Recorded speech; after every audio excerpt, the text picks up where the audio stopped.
Hi, everybody, and welcome to the Friday edition of Moohead Radio. I'm your host, A Cow, and joining me is a Moose. And together, we are determined to continue broadcasting no matter how few people actually watch.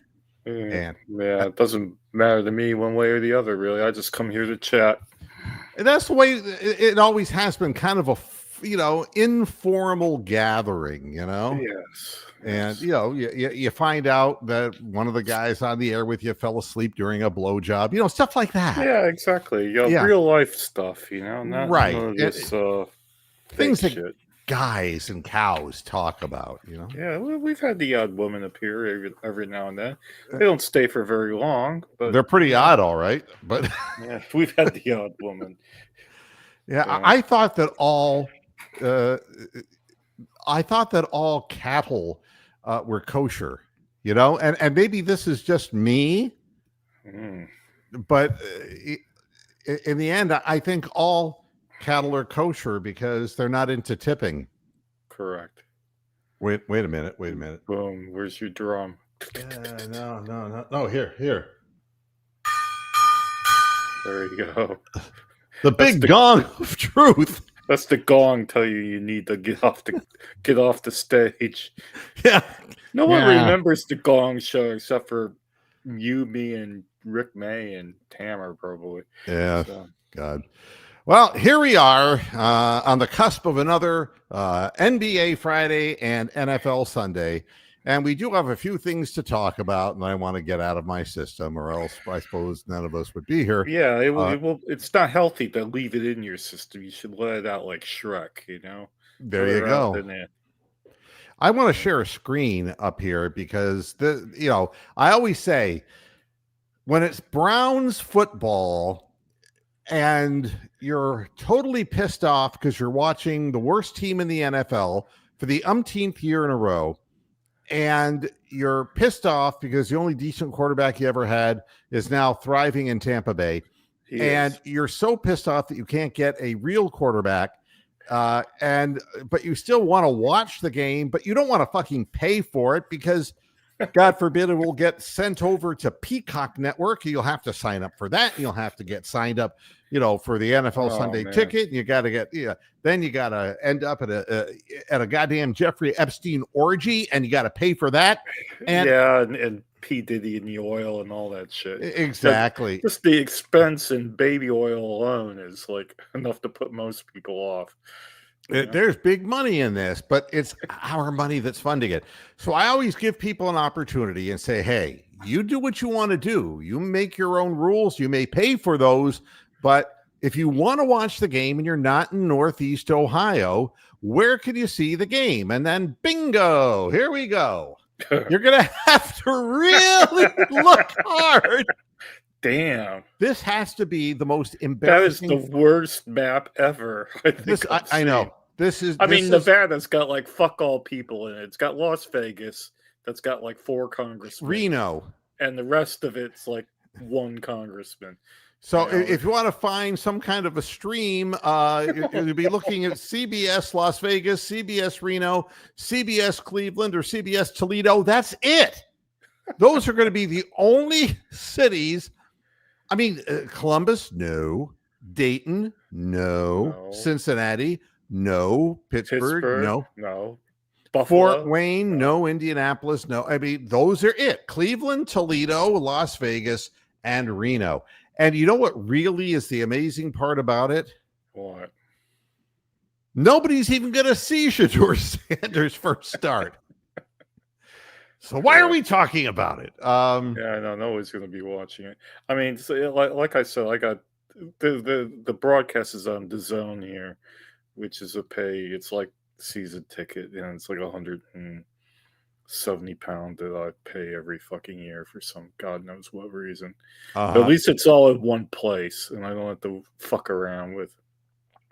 It's a quick stream. It's not dead live, but it's like only a few seconds delayed as opposed to minutes like you can have on some dodgy streams allegedly. Yeah, I'll tell you, my computer is just going bluey. I just eliminated that from the screen, and all of a sudden I have this damn thing.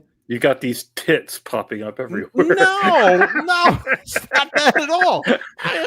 Those are the good old days when you get the little virus and there's I can't view everywhere. All the things that I did. Oh, there we go. God. All the things that we said.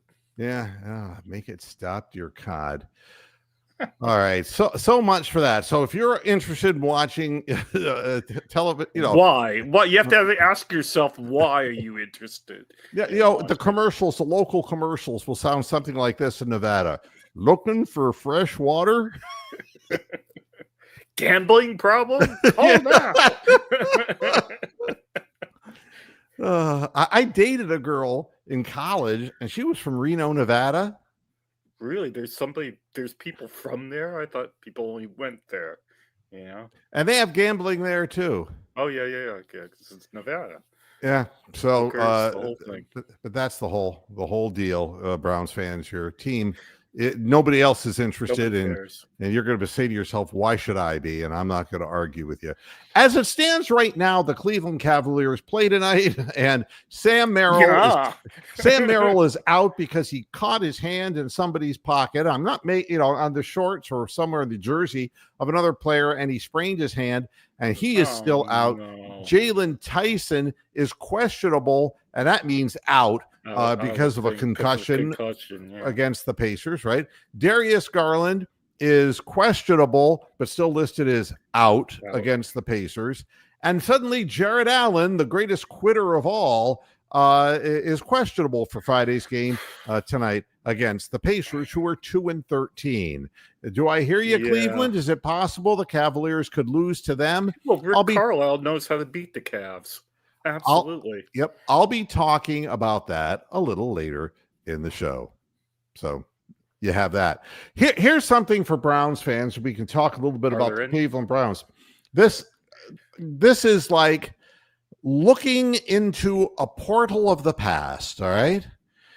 And you've got Shedeur, and everybody in Cleveland will be watching this game. And the reason I was letting you know how few places you could actually watch it is because you want to watch Shedeur so that you can either, get your KKK friends out and hang him from a tree, or you can praise him unduly, or you can look with positive, open-minded eyes and say, he did this good and he did this not so good. Whatever your reasons, you'll be watching.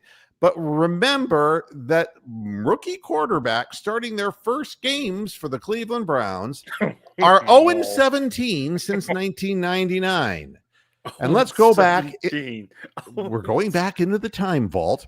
Tim Couch in 1999, he lost 26-9. He threw for 134 yards, 1 touchdown, and 1 interception. In 2000, Spurgeon win. Whoa. Oh, you know what this sounds like? This sounds like Dean Wormer reading off the Delta House's GPA. Blutarski, 0.0. Fat and lazy is no way to go through life. Yes, Spurgeon win. This is the best. 5 of 16 for 17 yards. Wow. And a 48-0 loss. In 2004, Luke McCown took his shot. 20 of 34 for 58%, 277 yards, 2 touchdowns, 2 interceptions, and lost 42-15. Now, if you're getting the feeling that the Browns are giving up an inordinate number of points in rookie quarterbacks and first-time quarterbacks playing, it's because the team quits and the defense doesn't try because they know they have no chance of winning. All right. Charlie Fry in 2005 lost 20-14. They kept him in the game. He was 13 of 20 for 226 yards with 2 touchdowns and 0 interceptions, but you can't win scoring 14 points. Derek Anderson. Oh, how I miss Derek. He of the strong arm and didn't know where it was going. 21 of 37, which was a good day for him. That's a good day for him. Yep. Yeah. 276 yards, 1 touchdown, 1 interception. They lost 27-7. He gained that many yards through the air, but they only put 7 points up on the board. Then there was Brady Quinn, and I'll let my favorite guy, Dick Vitale, tell you about it because he just loves himself some Notre Dame. I remember those days when Brady Quinn, I got this thing I'm not going to go into that shit. Brady Quinn, he was some kind of quarterback at Notre Dame, and the reason that I know is because my daughter dated him. Yeah, exactly. Yeah, and his fucking sister, man, ended up marrying AJ Hawk. She was hot. Yeah. She was damn He hot. ended up handling her pom-poms, baby. He hawked toured her. That would be great. That'd be like, so Dick, you were listening to, the call at the line of scrimmage. What does hawk Tua mean when Brady was? He was trying to get him to jump. Yeah. Brady Quinn was 23 of 35 for 65.7%. Now that's a Notre Dame guy, baby. Right there, that's him. 239 yards, 2 touchdowns, and no interceptions. Damn, that's respectable. And they lost 34-30. Oh, we can laugh about it now, by God. Colt McCoy was 23 of 33 for 69.7%. 281 yards, 1 touchdown, 2 interceptions, and they lost 28-10. Who is that against? Because I vaguely remember. I don't even. It's not even telling me that because I think he like nearly beat New England the following week, or there was that really famous game that they played against New England. Here's a diaper dandy right here. This Bobby Alcott. He sings rock and roll music up on a stage in front of thousands of people, baby. This guy is the real deal. He's got proper microphones too, God damn it. Oh my, he doesn't just have a proper microphone. This guy's got the best microphone in the business. His microphone is so good. Almost as good as Brady Quinn's, at least that's what my daughter told me. Oh. This is going to hell in a hurry. The big gong of truth. It's Friday. We haven't had a proper Friday goofy show for not in a long time. I'm trying to pick up my own spirits. The thing about Dick Vitale, he lives in my area, and I many years ago I actually was on a regular talking basis with Dick, and back then, baby, he was kind of all the way up here, and he was really excited. But as he kind of got older, down here. Yeah, all of a sudden it's kind of, I've had like 17 throat surgeries, He's like Barry White now. Oh, baby. Oh, baby. I remember the first time I saw Brady Quinn. He was very buff, old Brady. Probably still is. Yeah. Good looking guy. Brady Quinn. He just never amounted to much as a quarterback. No. Or an announcer. A commentator either. No. No, terrible. Good looking guy, though. And if you're wondering, Dick Vitale's daughter was a lot better looking than him. Yeah. So then there was Brandon Weeden. Oh, God. He had the missing flag. Yeah. So I was like, wouldn't it be great if we could cross-section Dylan Gabriel and Brandon Weeden's like, I can't get out from under the flag. I can't. Brandon Weeden was 12 of 35 for 118 yards. Horrible. Get this. 0 touchdowns and 4 interceptions. Yeah. 118 yards the whole game. And he threw 4 picks. And you want to know the funniest part of it? What? They lost 17-16. All the motherfucker had to do was just put some give up the ball. Yep. Yeah, nice. 2012, I'm going to mention a name that you're not even going to remember. Oh, okay. Not even Bobby Alcott's going to remember. Thad Lewis. Thad Lewis, yeah. Thad. They lost. He was 22 of 32 for 68.8%, 204 yards, 1 touchdown, 1 interception, but once again, 24-10. That's all they could put up on the board. Does this sound familiar? The inability to put up more than 10 or 16 points in a game? Yeah. It should, because it's got Dylan Gabriel engraved all over it. Next, Johnny Manziel. Oh, no. He was 10 of 18 for 55.6% with 80 yards for the game and 2 interceptions, and they lost 30-0. I think one of his first games was against the Vikings. I could be wrong. I don't know where it was his very first game, but Johnny Manziel. Next was Connor Shaw. Connor Shaw. Now that's one I would have struggled to remember, and I think he's still around somewhere. It's like, he went to South Carolina. He was a Gamecock, but his Gamecock wasn't nearly as big as Brady Quinn's big. Sorry. Connor Shaw lost 20-10. He was 14 of 28 for the big 50%, 177 yards with a pick. Next, the guy we compare Dylan Gabriel to, which is Cody Kessler. Yep. He was 21 of 33, 63.6%, 244 yards, no touchdowns, no interceptions, and a 30-24 loss. Now, the reason I'm reading these scores off is that whenever it's close, they don't score any points at all. But the defense almost invariably plays their worst games in a situation where they know that the quarterback that's starting isn't very good.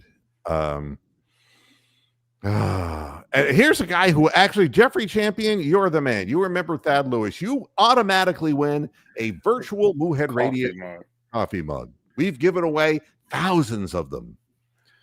Yeah. Thad Lewis, make it stop, dear God. Then there was Deshaun Kaiser. Oh, probably the worst one of the bunch. That's when I stopped cheering for Notre Dame. Yeah. Deshaun Kaiser, God help us. Did anybody look more lost in the quarterback position than Deshaun Kaiser? No. Did anyone ever give him a chance after Cleveland? I don't even. But the Packers liked him for some reason. The Packers gave us a fucking actual draft pick for him. I don't know why. Pedigree, I guess, because of college. He was 20 of 30, 66%. 222 yards, 1 touchdown, 1 pick. They lost 21-18. Wow. Then there was Kevin Hogan. What you gonna do, brother? No, I'd rather do. What is this man doing here, Hogan? Yeah, kind of Hogan. No. I mean, there's a lot of different, now this is a knife. There's a lot of a lot of Hogans out there, but I prefer the Hulkster. It would always be Colonel Hogan for me, though. Yeah, we're old. Kevin Hogan was a 54% passer in his first game, 20 of 37, 140 yards, 1 touchdown, 3 interceptions, and a 33-17 loss. Here's one for you that will tell you what was all wrong with the world. Baker Mayfield, he's on the list. Yeah. Not the Epstein list. No. But he's on this list. 21 of 41. Young. He was only 21 of 41. That's 51%. 295 yards, 2 touchdowns, 2 interceptions, in a 45-42 loss. Now, you would think that, God, that was his first game. It's like, wow, we had something there. Yeah, we did. And we killed it. Yep. And then Dorian Thompson-Robinson. Oh. He was 19 of 36, 52%, 121 yards, no touchdowns, 3 interceptions, and a glorious 28-3 loss. And then, my turn in the spotlight. Yes, it is, you little midget. 19 of 33 for 57.6%. 190 yards, 2 touchdowns, no interceptions, and a 21-17 loss. Game we should have won, actually. But so there you have it. So before we say anything at all about Shedeur, look at what we're dealing with here. And this isn't like some quirky thing. It's that the Browns have sucked at quarterback. They've done nothing about it. Yeah, Kaiser had some arm strength. I don't even remember. I mean, he became. Do you know that he became a Pentecostal? And they were, and he invented a church-going thing called a Kaiser roll. Wow, it was a stretch. Boo! I did it anyway. Boo! Boo earns. But by the way, Myles Garrett out of practice because of an illness. It's called losing. Oh, let's give the guy. He should have the week off. I mean, he's likely to play, And meanwhile, yesterday, Max Crosby, their big pass rusher for the Raiders, he was limited on Thursday with a knee injury, but he'll be out there too. In other Browns injury news, so that Dillon Gabriel returned to practice on Friday just to make Shadour's life a little harder. He missed Wednesday and Thursday with his concussion suffered late in the first half of Sunday's 23-16 loss to the Ravens. But he hasn't yet been fully cleared for game action. I didn't think he had been yet. Shows what I know. Help here. Help me. He's ruled out for this game. Stefanski said Gabriel is progressing well. Hi, I'm growing. Yeah, progressing. I'm not dead yet. I feel like I'm going for a walk. Down here. In addition, tight end David Njoku returned to practice after sitting out Wednesday and Thursday and for most of this season. I haven't seen him. I mean, I don't know what happened to him. The chief is like nowhere to be seen. He has no injury designation. So he'll, and here's what Kevin Stefanski said. He's a big part of what we do. He's a warrior. He's shooting down the walls of heartache, bang, bang. He is the warrior. Wow. Yeah, I know. I'm just holding my head. He's a big part of what we do. Of course, he's a tight end. Meanwhile, Alex Wright, who just signed a 3-year, $21 million contract, he's ruled out with a quad injury, and Jamari Thrash, a foot injury. I don't know why. Jamari, I don't remember him doing anything at all this year whatsoever. Here was a good article I actually ran across on Cleveland.com. No way. I mean, every so often somebody writes something that has, Irie Harris. Irie. That sounds like a made-up name that you'd ring up Moe's bar and say, Irie? Amanda Hugginkiss? Sounds like something a Jamaican guy would say. Irie, man. He says Sanders spent the 5th most seconds in the pocket, 3.21 seconds, among quarterbacks that played in Week 11, according to the Next Gen stats. Wow. What's interesting is during his final year at Colorado, he was 3 seconds to get rid of the ball. And that's inordinately long. And he took 45 sacks there. That nearly mirrored 3.01 seconds in the pocket for who?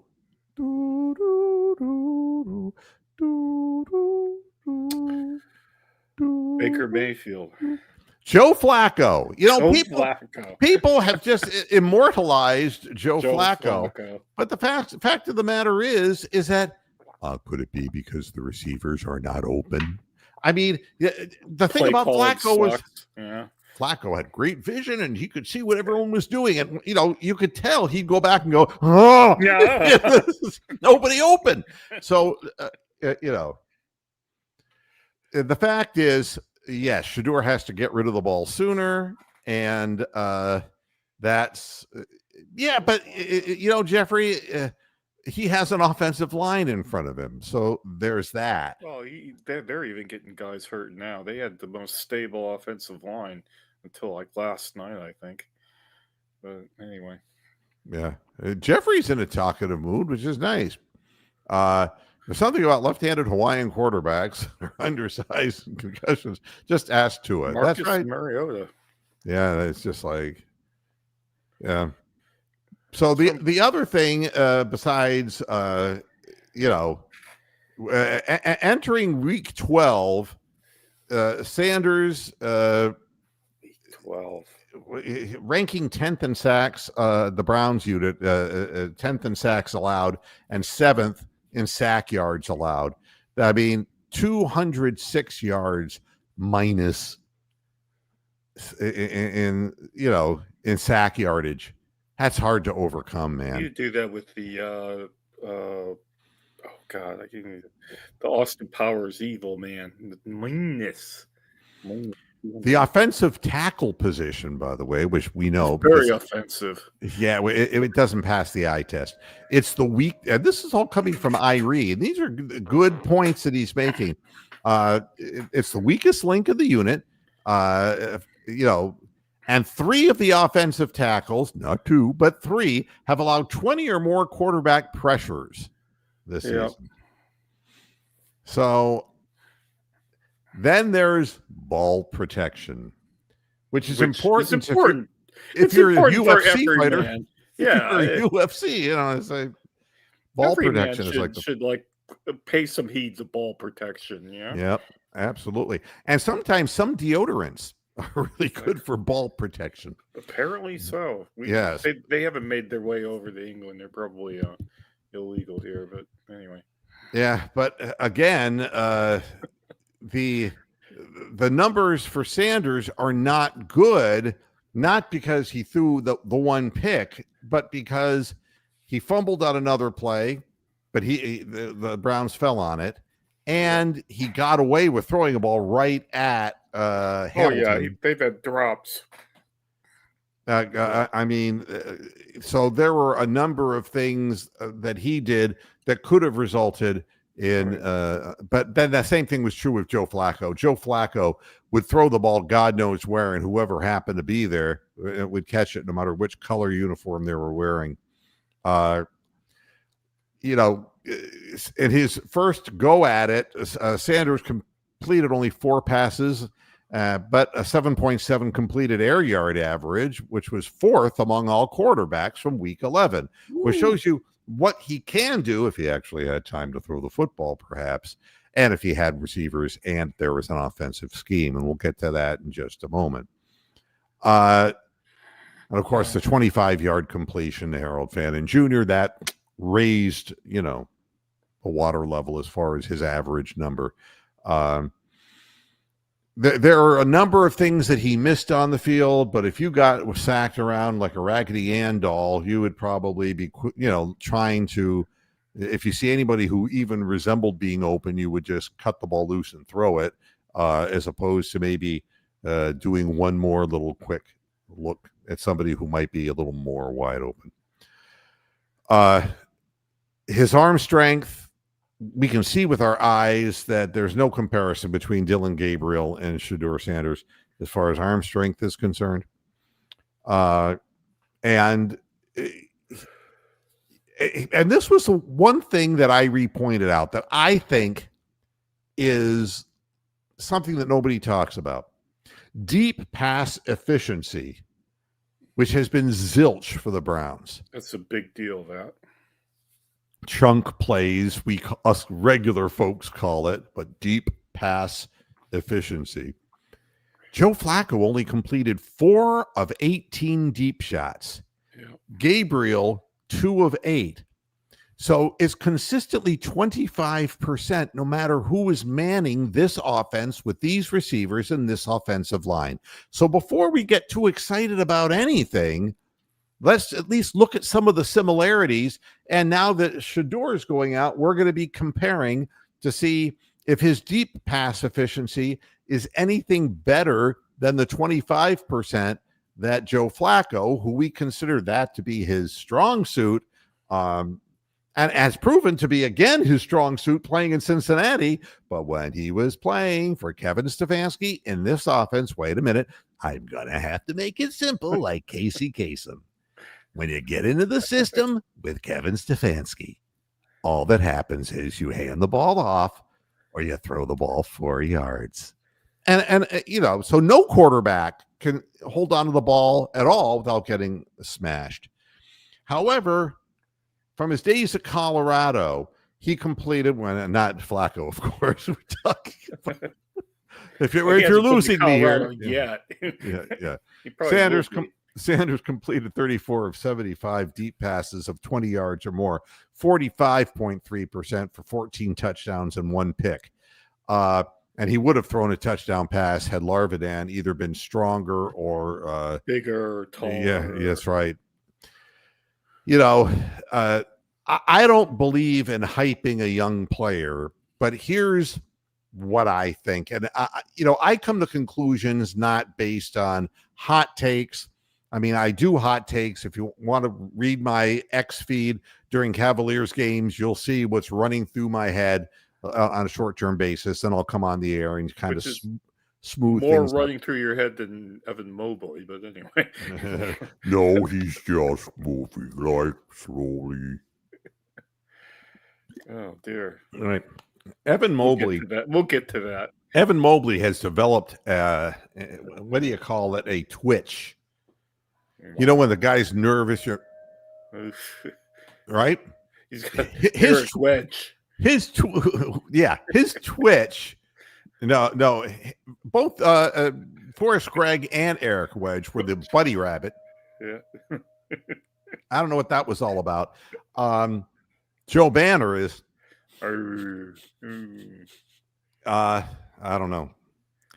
At any rate, where was I going with this? Oh, the twitch. The twitch that Evan Mobley has is he dribbles under the basket and goes. Yeah. And the ball gets swatted out of his hand. And no one falls for it. No. No one ever falls for it. And why would they? He doesn't have the balls to go up strong. We'll talk about that later. So I look at Kevin Stefanski's career in Cleveland. He had a downfield thrower in Baker Mayfield, who is really an honest-to-God downfield thrower. He's got a good arm. He is short. He does get passes batted down, and he does take chances. And a gunslinger. He either wakes up dangerous or it's a danger to be on the field with him. But again, he delivered points. He put points up on the board. And if he lost in his first game 45-42, that's really not his fucking fault. But again, you're dealing with a head coach who wants to eliminate chance out of a football game, which is the most mongoloid thing I've ever heard in my life.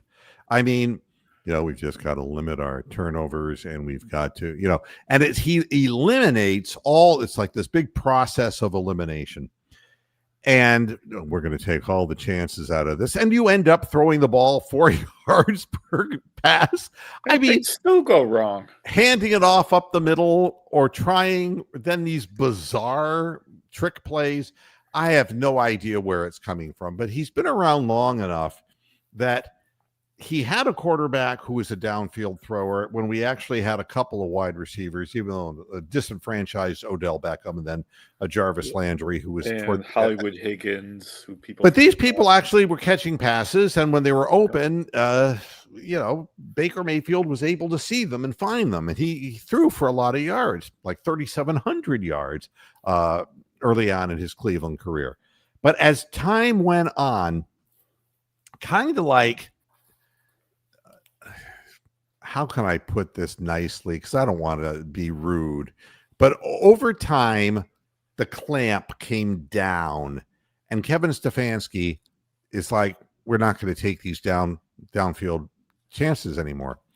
And pretty soon, Baker Mayfield was getting crushed in the pocket, and he was being reduced to being an outlet pass guy. And if you remember back then, that's how Freddie Kitchens made his way into a situation, calling plays and all that, where he'd draw them up with his dirty little Southern fingers. And, that's the way we would throw the ball down the field. But Kevin Stefanski would not allow that kind of offensive scheme. And each quarterback, and there's been a lot of them since then, he tried to turn Joe Flacco in his return this year to this stupid offense that we have, and that's what happened. His greatest strength, throwing the ball down the field, he was 4 for 18. Wow. What am I supposed to tell you, except if Flacco can't do it, what will? Well, that's just it. He's done it everywhere else. He did it with Cleveland before. This thing, everything is tightened down. And his reliance on tight ends after last season, it was almost like, I'm taking the reins of this again. And I can only hope that he gets fired real soon because he's gotten what he wants and it's just not working.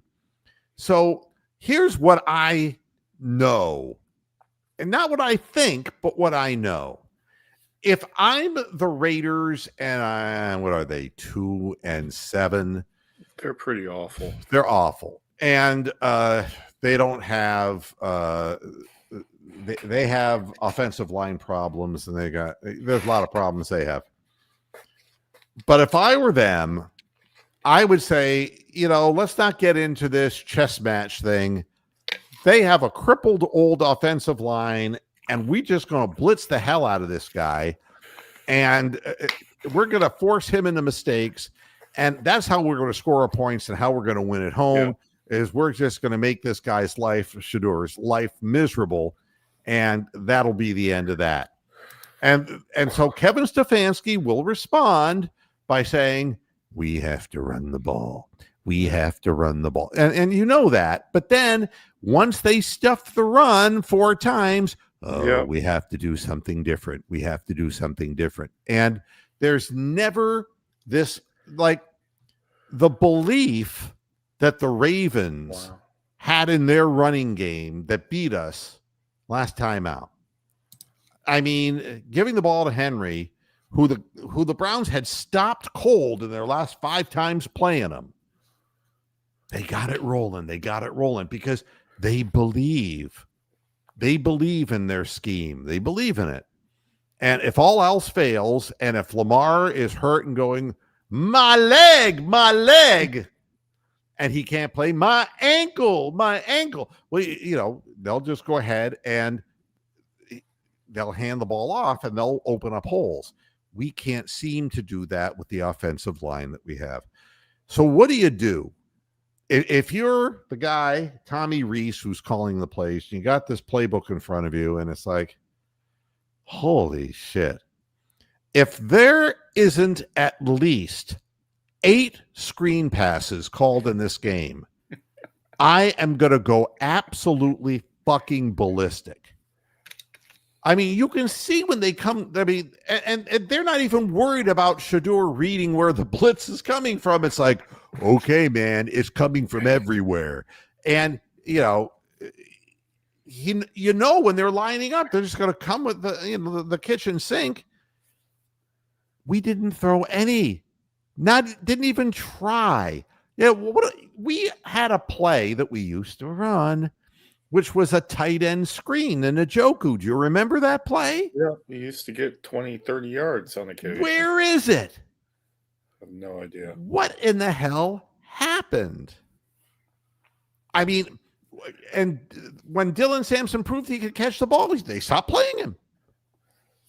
You got to get the ball out of Shadur's hands. And if they're bringing people, suck them in, man. Suck them in. Get the ball out of the flat. Get that one block to hopefully spring Judkins or Sampson. I don't want Ford out there. I don't want Toyota out there. I don't want Kia out there. I want my 2 rookies out there. Throw the ball to them quickly.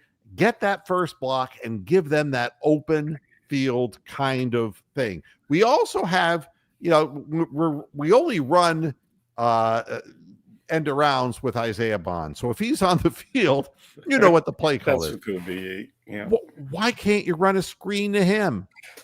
I mean, you want to, if you're trying to tell a young quarterback, you got to get the ball out of your hands faster, you got to call plays that will allow him to do it. And you punish the team for just selling out and running everybody at the quarterback. You would think that the head coach would be smart enough to figure that out. You know what? Isaiah Bond, they've given him the Anthony Schwartz role, haven't they? Where they give him one play a game, and then that's it. If he does well, he does well. If he fucks it up, he fucks it up. But we never see him again. Right. And it doesn't make sense who plays. You get the feeling that whoever plays is who the coach is the favorite of the coach. And I'll say this about Dylan Gabriel. Dylan Gabriel is a mini-me. He's going to overthink, overanalyze, and that's what they all talk about. That's what Mary Kay Cabbagehead talks about. She doesn't talk about the strength of his arm. She doesn't talk about Dylan Gabriel's ability to scramble and buy himself time. She doesn't talk about his big Hawaiian penis. She doesn't talk about but one thing, his ability to process. Processing doesn't help you when you're being run down by a 300-pound man who can outrun you. Yeah, some of these guys are twice his size in weight. Yeah, it's absolutely ridiculous. And processing is Kevin Stefanski. We got to be better. I'm going to sit down and go over this, and we got to be better. I got to be better. You got to be better. It's almost better than better. I mean, we just have to listen to this nonsense, gibberish, week after week. But I'm an analytical guy. I'm an Ivy League guy. And, I'm going to put my brain to use. And so is Dylan. And what? Now we have a guy who has an arm that can get the ball down the field. And he actually has a chance to make a big play because he can actually get the ball there. And he's experienced that feeling before. Yeah.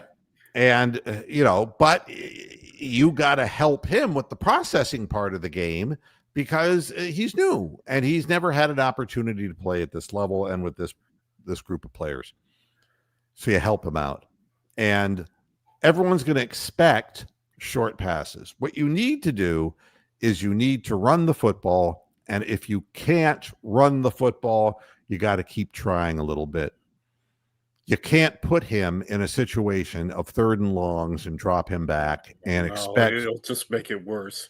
You'll go from 3rd and 14 to 4th and 23 in a heartbeat. You need to play field position. And so far, the opponents of the Browns are consistently winning. And there's a number of reasons why. A, they have punt returners who can return balls. We don't. No. And they have guys who can return kickoffs for yardage. We don't. And Bojarquez is not having his best season as far as punting people deep because he's always punting deep from his own territory. We make tons of penalties offensively that puts us back 10 yards, 15 yards at a time. And it just fucks everything up. And we're losing the game of field position. And when you're playing a field position game, if you're solid on your defense and you're playing not the best offensive team, you can win with field position. You can. Because then all it takes is one of these chunk plays. You're in field goal range. Or you might be in a position to keep handing the ball off and to keep running screen passes and then catch them sleeping. And you'll give yourself a chance to put points on the board. The way we're doing it right now, we just get the penalty on us. And I don't understand. Why is Cam Robinson back out on the field? Why is Leviston on the field? Why isn't anyone? Why haven't we nurtured anybody on the practice squad who's ready to come up and get in front of somebody and actually, put some wood to someone? Yeah. I don't get it. Wow. But whatever the situation is, Kevin has his damn way of doing it. And that's and then we get this for a headline. Could Shedeur Sanders expose Brown's decision-making? I think it's already been exposed, you stupid dumb fuck. What kind of an article is this? That's from the Orange and Brown Talk podcast. A bunch of young guys who don't know fuck. If you think that the decision-making for this organization is just going to suddenly come under question this week, for God's sakes. Make it stop. And then they say 5th-round quarterback's performance may reveal evaluation failures. And I'm just looking at this and saying 5th-round quarterback. Nobody even imagined that Shedeur would be a 5th-round selection. Everyone said that he was a 1st-round selection. And it was a surprise to everybody that he dropped precipitously like that. You know, so I'm going to change the headline. Could Shedeur Sanders expose Brown's decision-making? Negro quarterback's performance may reveal evaluation failures. The only reason you would come up with a headline like that is because you're taking a shot at somebody. Why take a shot at somebody? He's taken enough shots as it is. And you know something? He's actually come off as being very likable at his press conferences. Yeah, unlike the wooden and stoic Dylan Gabriel. Yeah, I'm processing. You know. Yeah, I mean, comparing the two just amongst themselves, I would say Shedeur comes off as the more normal. Gabriel looks like a psycho half the time. So, yeah, and you know what I should do? Whenever I do Dylan, I should do this, and I just move. You're lowering the chair.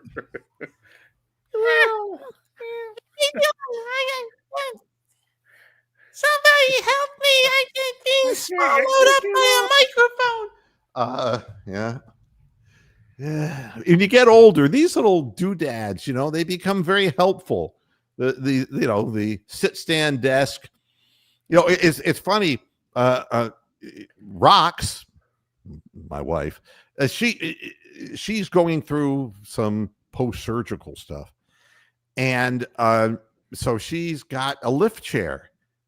I threw her out of it because I love it, man. There you go. I can't. Buy one yourself, then. Anyway. God Almighty.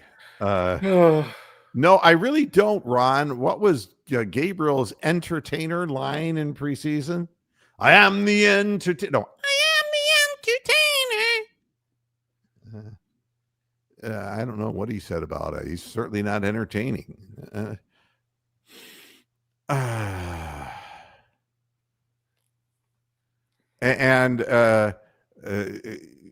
Shedeur told Kevin that he's better at physically doing something instead of watching film. I mean, you have to take into account who you're dealing with. And Shedeur is a guy whose reps come with experience, and he may not be the guy who is and I'll give you a comparison because I never studied in college, and if I ended up flunking out, and my brother earned a PhD, and he was just dedicated. He was great at book work. Mm-hmm. Me, it's like I didn't, when I was a kid, I didn't read a bunch of novels. I was out playing basketball and baseball and doing what kids do, When I got into radio, I loved radio so much. It was like playing for me, but there was a lot more on the line, and I was dedicated. Like there was no tomorrow. I was dedicated, but I've always believed that you can't just be a processor. You got to have some love and some natural ability in something. And what I'm trying to see in Shedeur is if it comes to him with repetition, if he starts seeing the speed of the game, experiencing it, and is he going to catch on? And he has an upside, and he loves the game. I genuinely think he loves playing. Yeah, which not a lot of people do, to be honest. I mean, if you actually had a lie detector and asked the entire roster whether they love the game or not, I think you'd find a lot of people would say no. You know something, Shane Toller, 3276? My wife is an African-American woman, and I have nothing but respect for African-Americans. But people who write this trash in the press have no respect whatsoever. When you start seeing the things that are being said, and it's like these half-ass backward ways of dealing with race relations, and it goes into stereotyping people. Like, thoughtlessly. And it's like, well, Dylan Gabriel's the Asian guy, and he's a processor. And Shedeur, he's just the son of a famous guy who just drives fancy cars, and on it goes. Yeah. He's John Shaft, and we just go on with this. I'm just calling it like I see it. You're not going to find a person on the face of the earth from a racial perspective that is more even-tempered and willing to give people opportunities. You look at my work record, look at my hiring records, and look at who I chose to spend the rest of my life with. I'm colorblind. I find what people are, the essence of people, and you bring out the best in them. Shedeur is not Dylan Gabriel, and he's not Joe Flacco. It is the coach's responsibility to bring out the best Shedeur Sanders that he can. And if he can't, then there's one of two things. Either he shouldn't be a head coach because he wasn't able to bring out the best in Baker Mayfield. He wasn't able to bring out the best in DTR. He wasn't able to bring out the best in Joe Flacco. He hasn't brought out the best in any quarterback since he's been in Cleveland. Maybe Jacoby Brissett, but I digress there. Yeah. No, Jacoby's Jacoby. Jacoby will have some great games. And Snoop Huntley, too. Let's not forget Snoop Huntley. I think the Ravens have. So I understand what you're saying, Shane. I totally get it. But, decision-making based on Shedeur. The reason that Shedeur dropped to the 5th round is that the NFL was punishing him.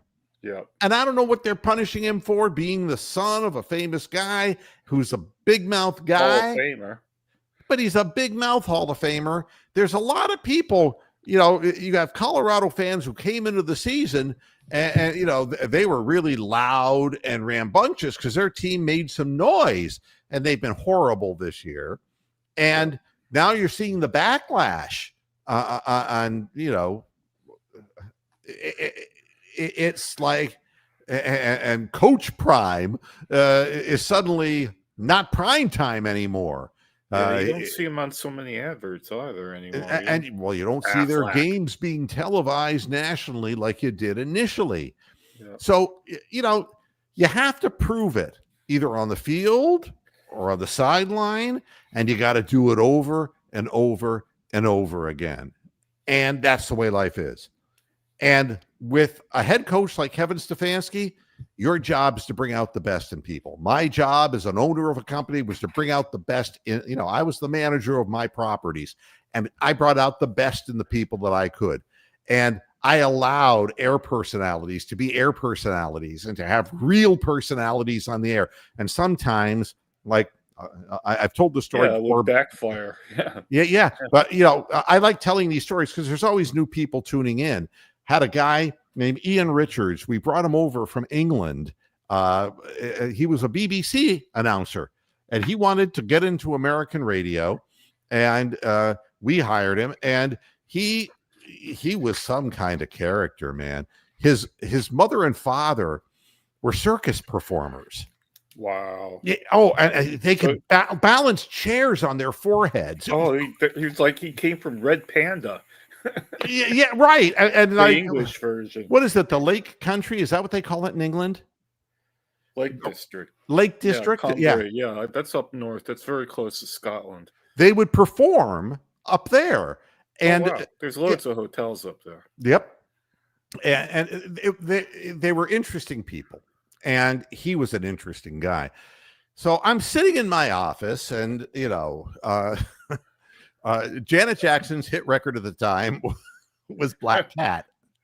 And I think I know. Yeah, I remember. Yeah. And, he was the midday disc jockey, and he would say something like, 17 minutes past the hour of 11. Hi, lovey. It's me, Ian Richards. And that was Janet Jackson and her dirty black pussy. Now, I'm sitting in my office, and I got a speaker, and this is coming down. And I'm like, nah! I know a lot of people who would have fired him. And I went in to the studio because he immediately flipped over into a commercial break. And I walked in and just took one look at him, and he looked at me, and I looked at him, and I broke up laughing. And I said, let's not make a habit of that. But, I said, that probably woke a few people up. So back then people weren't recording everything that was going on either. So you build some away with that. parameters for people, but I didn't want Ian to stop being Ian. Correct, he had a good following. We had high ratings, and we gave people a little bit of something different. And that's what you got to do. You got to draw out of Shedeur. This is not like a judge and jury setting where it's like, Shedeur has to prove he's not a 5th round guy. He didn't choose to be a 5th round guy. The NFL, for whatever reason, decided that he would not get drafted at all. And of course, it took Jimmy Haslam I'm going to go ahead and do it anyway. Woo! So it's obvious that Kevin Stefanski wants to play Dillon Gabriel. It's obvious. Yeah. So, but if you don't allow people those parameters, they're never going to be great at what they do. And Shedeur is a guy who's a little flashy. He's a little cocky. He's got a swag about him. Nurture him, teach him.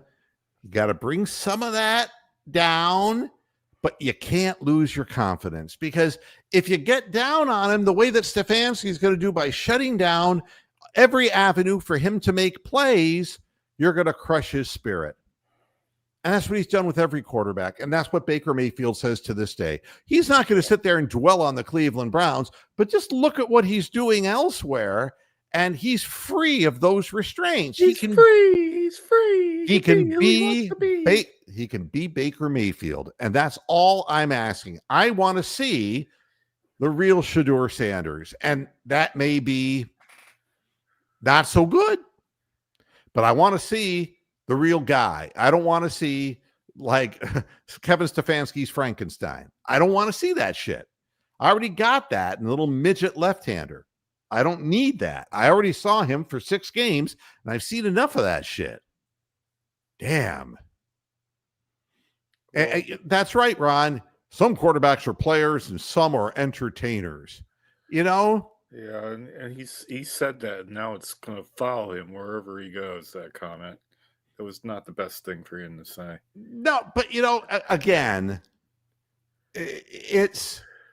there are things, neither was Dirty Black Pussy a smart thing to say on the radio. Correct, but it's a different, like I'm saying, it's a different era now. Everything any celebrity does is recorded by some idiot out there, and they can put it up on TMZ within 10 minutes. So if you're not a Dillon Gabriel fan, I just look at what he does on the field, and he may look at himself as more serious, and I'm sure he is more serious and more studious, but it comes off as very elitist.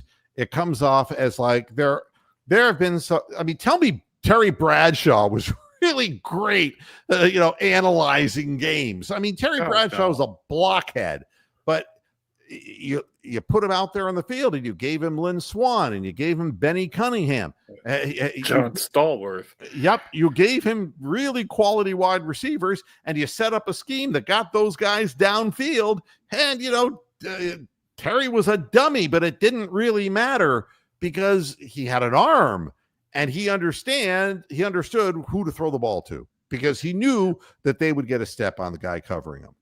And he could rope that ball anywhere on the field.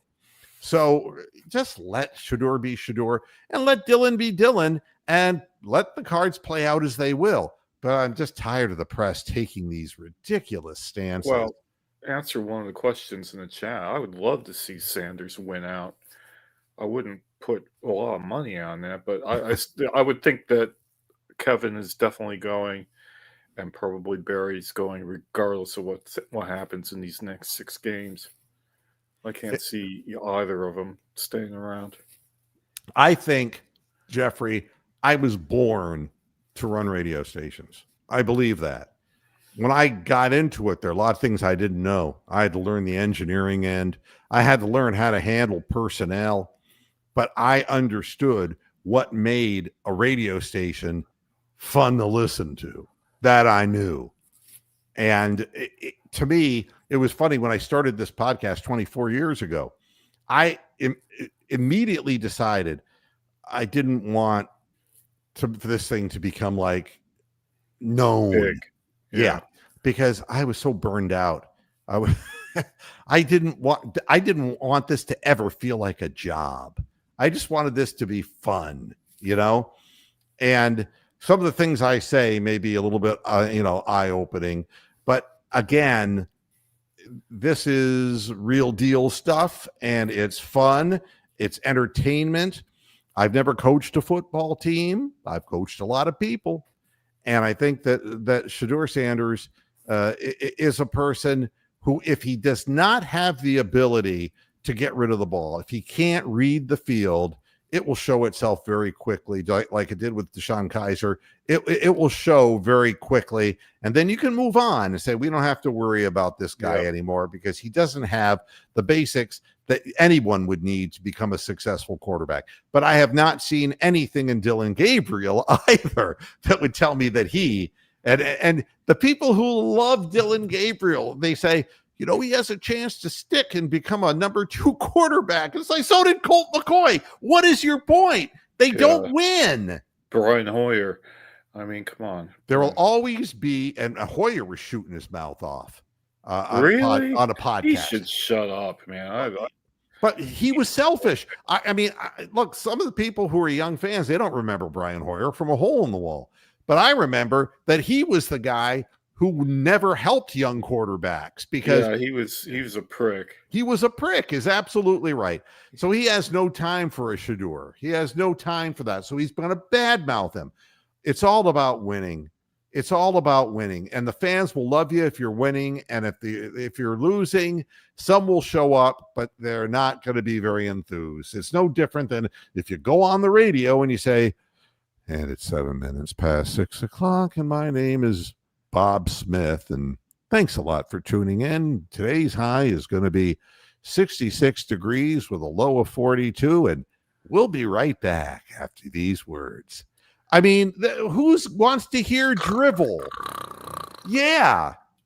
The Quiet Island. The Quiet. Yeah. The beautiful music, elevator music, Wow. Did I ever tell you the time I got a job at an elevator music station? No, but you save that for some other time.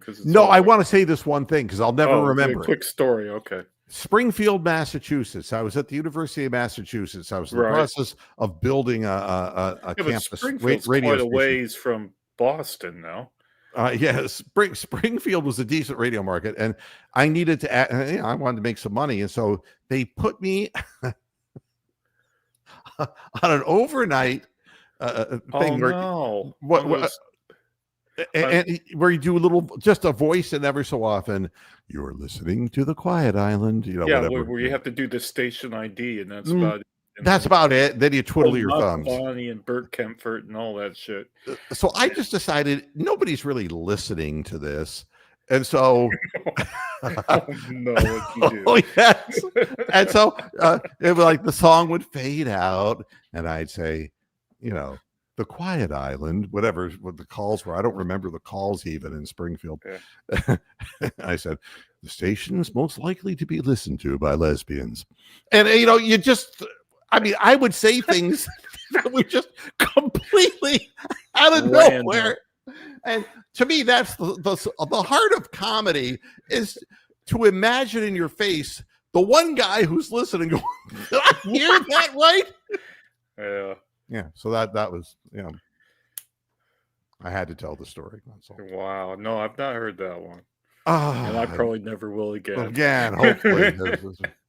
Right. Well, we've ran through a whole hour of Browns talk, no Cavs talk, really, other than making fun of Evan Mobley. Yeah. As far as the Browns, I think the Browns are going to lose. Everybody believes the Browns are going to lose this week. They're like 5-point underdogs to like one of the worst teams in the league. That says everything you need to know about this game.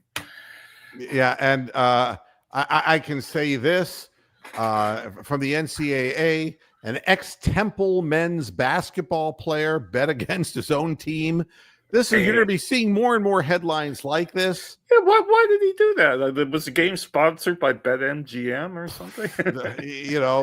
His name was Heisier Miller.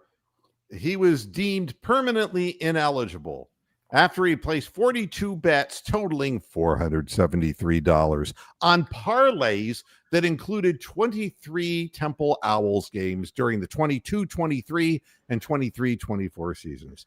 3 of those bets out of the 42 were against his team. You're going to see more and more of this shit.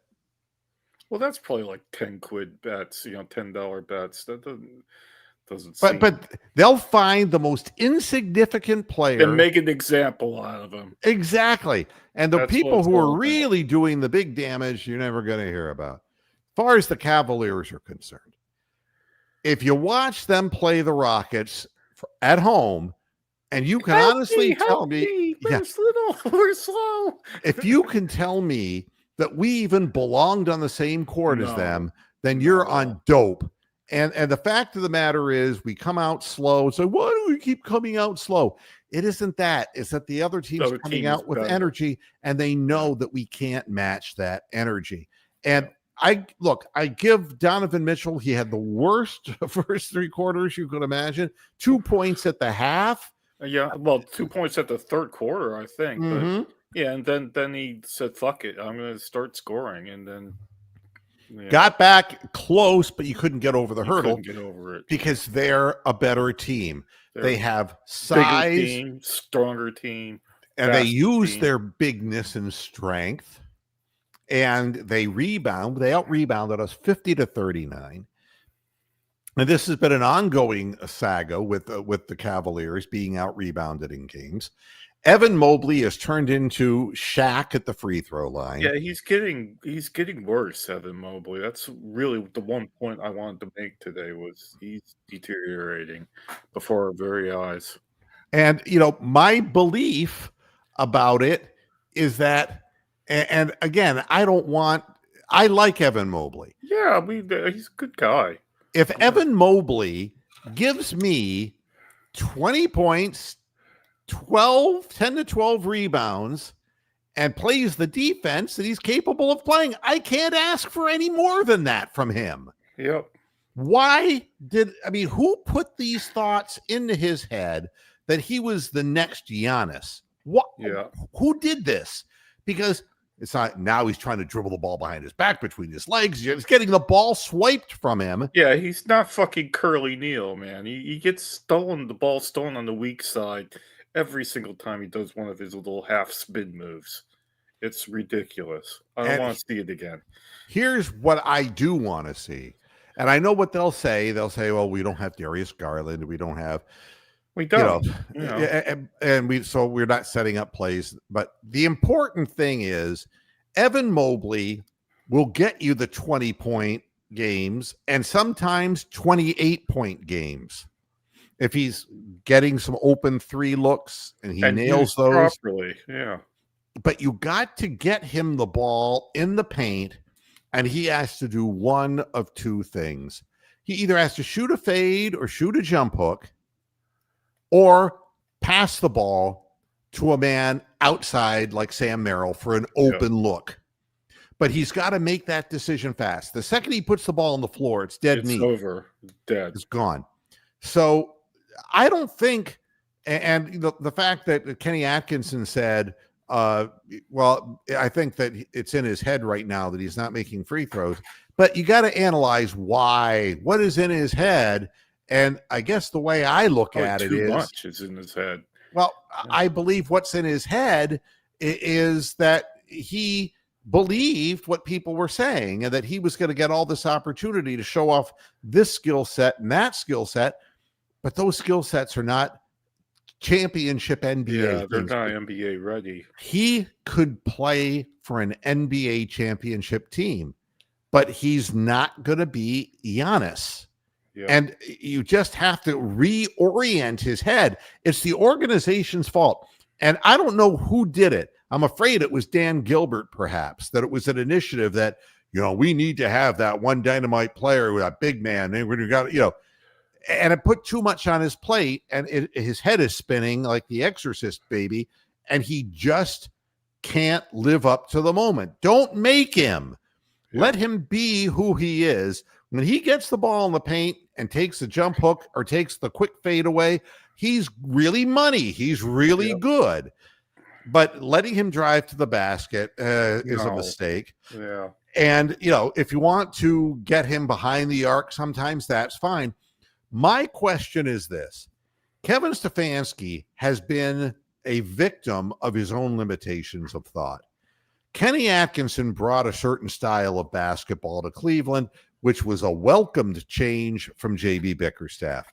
Yep. And this group of players really responded last year to it, getting more possessions, more shots up, more threes up, and, you know, getting avalanches and really running up points in short periods of time.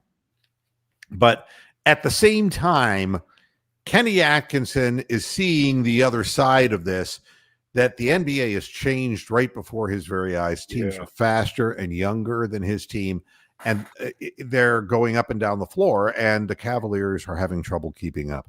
Yeah. The real question in all of this is, can Kenny Atkinson figure out a way to right the ship? And he didn't create Lonzo Ball. No. The Cavaliers organization wanted Lonzo Ball, and I think Lonzo Ball's a bow wow. And I'll tell you why I think that. Because every team he's played on in his career has been an under 500 team. He never lived up to the number 2 overall pick. He still can't shoot the ball. He's not a good free throw shooter. Yes, he can make an occasional good pass. And yes, he can rebound pretty well for a guard. But per minute on the floor, CPJ rebounds better than Ball does, because Ball's had countless operations and surgeries on his legs. When he comes into the game, Lonzo Ball, the minus on the team is not good, because what's coming into the game with him is Dean Wade, who doesn't really belong out there because he's not a good shooter. He doesn't jump high. He doesn't run fast. And he's like Kevin Love the later years. Yeah, exactly right. That's a very good comparison. He just doesn't have... You can use that one. Yeah, absolutely. I mean, it is obvious. It's just the eye test. And when you see Naquan Tomlin, who can't shoot, but is trying his heart out, and the motor that he has, and you compare that to Dean Wade, you don't want to. What are you wasting your time with Dean Wade for? It's foolishness. So he's coming out on the floor, and not only is he coming out on the floor, there are other people who are coming off the bench. If they've sat Larry Nance Jr., because God only knows he's awful. Yeah, he looked like he came right out of the petrified forest. Not good. So we got to find a lineup of players, and we got to use the guys we got. And so my question is this: Kenny Rogers. Listen to me. Kenny Atkinson. Know when to hold them. Know when to fold them. Don't fold them. Know when to walk away. Know when to run. Kenny Atkinson money. brings his thoughts of how to play basketball to Cleveland, and it's great. And he's always going to be an up-tempo coach. And he wants to build confidence in his players, and I think he helped load Mobley's plate up too much. Yeah. But he can't become the victim of Kevin Stefanski disease, which is, this is my way, this is my methodology. Regardless of who the personnel are, you've got to plan your scheme based on the people you've got. I think he's smarter than Stefanski in that. I do too. And less stubborn. I think stubbornness is the big thing on that. But you can't. I'm worried about tonight's game against the 2-20 Pacers. There's a lot to be worried about beyond that. They're coming out flat in games, like they're just not prepared to play, and they don't have a methodology, except they kind of get into a rhythm and they'll run together some points, but then they're either exhausted by the end of the game. It's not the right plan, and the ball movement is not nearly as crisp and getting open looks. And that has resulted in DeAndre Hunter's 3-point. Now, he did hit a few in this last game. He did the other day, but that was about the only game he's looked good in. And that was because they were leaving him alone. Well, the Rockets are great. I can see them winning the championship this year. I really can. Them in Oklahoma. Yeah, and again, I see this quote. Colt McCoy was a 3rd-round pick, like Dylan Gabriel. Shedeur is a 5th-round pick, and no starting NFL quarterback is a 5th rounder. You better look that up. Tom Brady was a 7th rounder. Yeah.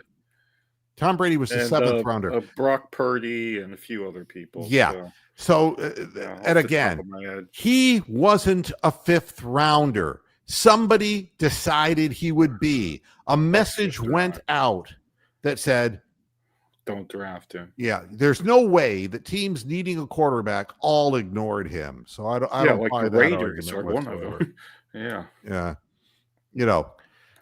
As far as the Cavaliers are concerned, they got to start out games really into it. They have to play defense in a way where they mean it, and they got to play physically. And I know he started Tomlin just to make a point to see what activity would do. What happened, yeah. But he's got to get minutes. Tomlin's got to get minutes off the bench because bringing in Dean Wade isn't going to help you. Dean Wade can't block a shot. He can't keep up with people. That's a problem. So we're going to see what happens against a team that we know has some ability, but had a lot of trouble adjusting to the injuries and the depletion of their roster. And we'll see what happens. But right now, the Cavaliers are in a bad place emotionally. And I think that they're not playing hard consistently. And that bothers me.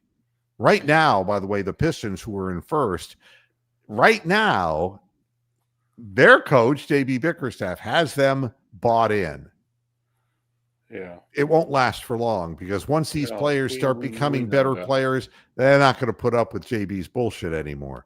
But right now, he has been able to sell that idea to his team. Kenny has to get through to these guys so that they play a consistent game from first quarter through the fourth quarter, and he's got to get his rotation set. And it can't be 36-year-old Larry Nance. It can't be multiple operation Lonzo Ball. And Wade all at the same time. And I understand that Proctor doesn't look ready yet because his shot, he's rushed. But we got to play him. We got to play him some minutes. I don't think, Lonzo Ball is going to be the first one in off the bench. CPJ is a more seasoned player than Proctor. Proctor's got a little bit more size. And I don't know what to tell you at this point, but we've got to develop young talent because I saw that Sabonis just went down in Sacramento, a meniscal tear in his knee. And they're saying 3 to 4 weeks, and I'm saying bullshit. I've had that injury, and I know that as a professional, he's going to get surgery to get that tear repaired, and they're not going to let him on the court for another 8 to 10 weeks. This pace going up and down the floor is just destructive for NBA players. You've got to develop your bench, and it doesn't come with 36-year-old Larry Nance's. As wonderful a guy as he is, you can't play with slow guys like Dean Wade who get hurt frequently. Go with your younger horses and use the Kenny Atkinson touch to develop how often people come in, come out. And, when you're going to use, Spida and at full bore, and, it'll help to get, our point guard Garland back. But honestly, how long is he going to hold up before he re-injures the toe? I don't know. Somebody has to look at them. I mean, the Cavs, I'm looking at this, and they're like 15-point favorites tonight, 14 points, something. Well, I don't believe any of that. That's a bit. That's a lot of points to give up. Wow, I don't know, man. It's a tough one. Yeah. So I got to get out of here. And again, Lonzo Ball, his scoring has been disappointing. His playmaking, he's turning the ball over 2 times a game. He makes flare plays like we say. That's right. He looks good when he's making a flare pass or, or does something, flashy. But No, he's a turnover machine and a rebound. His shot is fucked up. He shoots like line drives. I mean, no, make him stop. And that's a good way of looking at it. The Timu version of Kevin Love. Thank you. Yeah, he doesn't have the ability to rebound, and he doesn't have a famous father either. I don't think. Yeah, there is no DG era right now. There's just the fight to get on the court, and and I agree that Greg Porter has put the work in, and he is a guy. He's getting better. He's improving over the year. Craig Porter Jr. is a guy who has hops. He still has his youth. He can score. He can make the three if you lay off him, but he can also score in the paint. And Lonzo has shown no ability to finish, and he's a low 3-point percentage shooter. So he doesn't have a way to score. CPJ can actually put some points on the board in bunches, and Lonzo doesn't have that. I'm going to bring a name from the past. I'd much rather have Claris LeVert than Lonzo Ball. Much rather have LeVert. And he wasn't popular with any of us either. So no, he's a ball hog, and he's not doing very well where he is now anyway. He's not doing well. He's back with Bickerstaff and not playing very much. And this has also been a problem. And we talk about, I got to get out of here. My God. This is an extra long 90-minute moohead, I think. Yeah. But we got Hunter with the promise that he was going to start. And he came off the bench his first year because he wasn't familiar with the system by the time we got our hands on him. But he was told in the offseason, you're a starter. So he wants to be a go-to guy and take shots, and he's taking bad looks. And we'd be better off with him coming off the bench, but that's going to fuck his head up because we should never have agreed to do something that's not in the best interest of the team. And they say, well, he's got length. He's got, a 7 foot, 1 or 2 reach wingspan. His defense has not been anything spectacular when he's on the floor, and his decision-making as far as shots and turnovers that he makes and passes have been at the best lazy. He has looked like a ball hog at times, and he should be coming off the bench. These are things, and Kenny has to rethink these things. That's part of his job. Well, I'm hopeful he can figure it out, and I keep saying that, but until he does it, then I don't know. Yeah. All right, Bronk, I'm out of here. My prediction for the game, by the way, is that the Raiders will win 24-10. I don't think that the Browns are going to be winning any games for the remainder of the season. I think that Kevin Stefanski will be terminated at the end of the year, but we just have to sit through this right now. I'm not even going to say anything. I've lost the will to live. But thanks, Moose. I appreciate you jumping in and helping me out again. And everybody, thanks for turning up and putting your ideas and thoughts into the chat room. The good comments in the chat room today. Absolutely.